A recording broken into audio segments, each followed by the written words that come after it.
Hello, 안녕하세요. I'm Eugene. I'm a half Korean and half Filipino. And nag-major po ako ng Filipino track nung undergraduate ako sa BUFS. And now, master's po ako na nag-major ng Global Areas and Language Studies.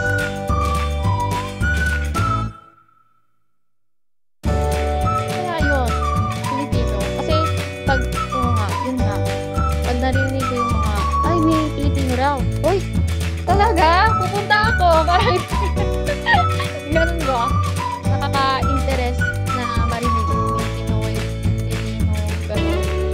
Kahit sabihin nila, Filipino ka, di ba? Ay, sinasabi nila, parang kang Filipino, parang hindi ka half. Sasabihin nila sa akin, parang kang Pinoy. Yun din, nakakataba ng puso pag narinig ko yan. Kaya gusto ko.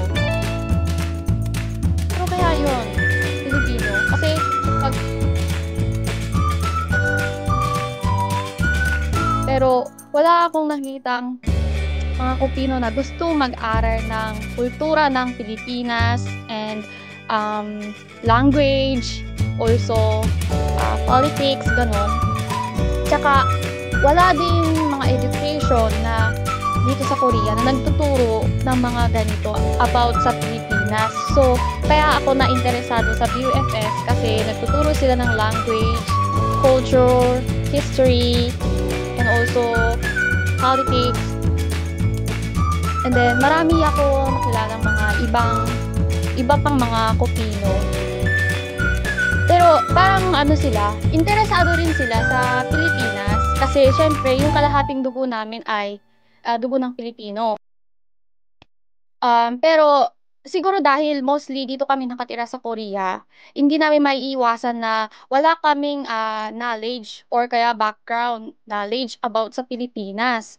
So, sana mas dumami ang mga Kupino na gustong mag-aral or kaya gusto idagdagan ang knowledge about sa Pilipinas. Mga po ngayon na natapos ko yung major ng Filipino track sa BUFS, and then ngayon yung habang nagma-masters ako, yung thesis ko about din sa Pilipinas, mga gano'n. Kahit nakakasakit sa ulo yung mga ginagawa ko, pero interesado pa rin kasi about sa Pilipinas. Pero wala akong nakitang mga Kupino na gusto mag-aral ng kultura ng Pilipinas and language, also politics, gano'n. Tsaka wala din mga education na dito sa Korea na nagtuturo ng mga ganito about sa Pilipinas. So, kaya ako na-interesado sa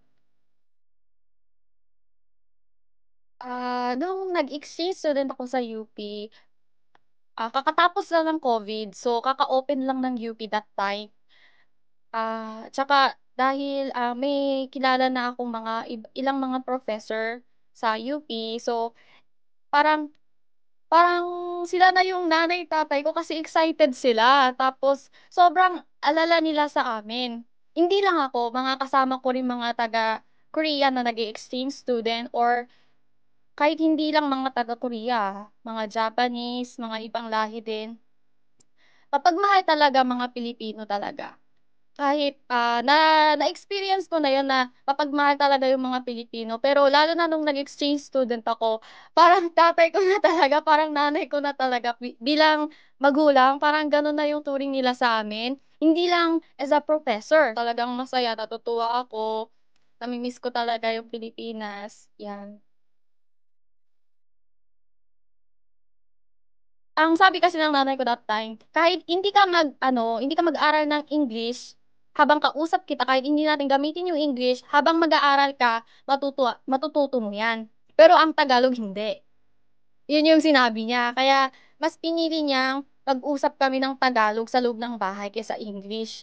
Pero, pagkausap ko yung tatay ko, syempre, Korean. Kasi yung tatay ko din, hindi siya marunong sa Tagalog. Pero mga konting bagay siguro naintindihan niya kasi nakikita niya lagi kami nag-uusap ng Tagalog, kasama ko yung nanay ko. Kaya sa ngayon, yung kapatid ko, nung baby siya, ayaw niya hindi namin gamay ng 100% ang mga tradisyon ng Pilipinas. So, sa mga ganyang bagay, minsan siguro, mabibigla ka or, um, dahil hindi ka sanay parang ano ka, kailangan mo mag-adjust. Kailangan isipin mo, gano'n yung tradisyon nila. Kahit kupino ka, minsan siyempre hindi natin maiwasan 'no, kasi hindi kami tumira sa Pilipinas ng matagal, kaya sa pagganiyang bagay kailangan naming mag-adjust. Ang struggle din naman is, naisip ko yung mga ibang kupino dahil siguro nga dito kami nakatira sa Korea. Ah, yung mga ibang Kupino hindi masyadong, nakakaintindi ng Tagalog, mga ganyan.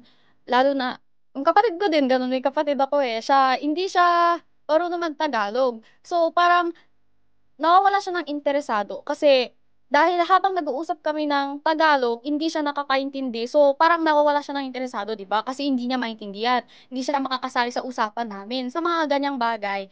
Kaya yata parang nawawalan ng interesado yung mga ibang Pupino about sa Philippines. Kahit gusto man nila, pero, parang hindi nila kaya, parang gano'n. Kaya nung nagme-major ako ng Philippine Track, hindi kami marami.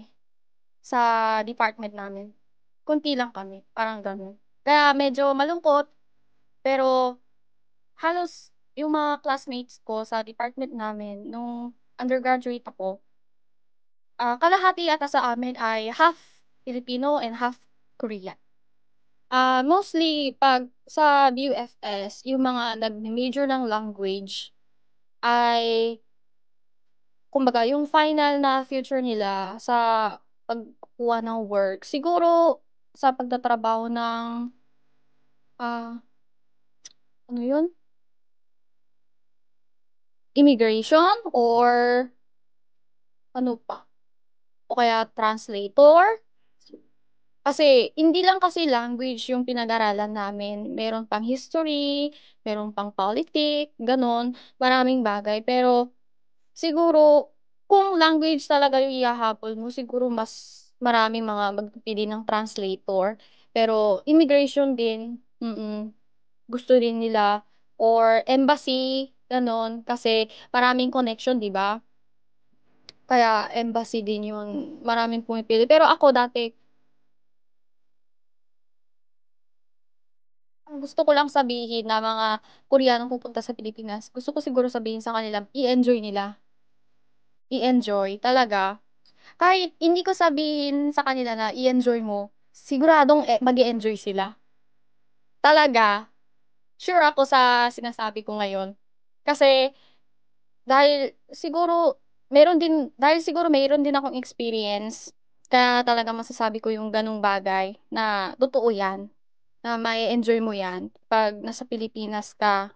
Ma-e-enjoy mo talaga habang nasa Pilipinas ka, hindi ka malulungkot, talagang masayang-masaya. And then, ang advice din, i-a-advice ko din sa mga Kupino or ibang mga Pilipino na gusto mag-aral sa Korea, go lang, nandito lang ako. Kasi as in na marami din kasi nagtulong sa akin nung nag-exchange ako, lalo na mga UP student. Kahit hindi nila ako gano'n, nakilala ng matagal, kahit hindi nila ako nakita ng matagal or kahit hindi kami close, talagang tinulungan nila ako isa't isa, kahit maliit na bagay or malaki mang bagay. Kaya doon ko rin naisip na, ay kailangan ko talaga ibalik ang nagawa nila sa akin, gagawin ko din sa mga ibang Pinoy na nasa Korea. Yun yung naisip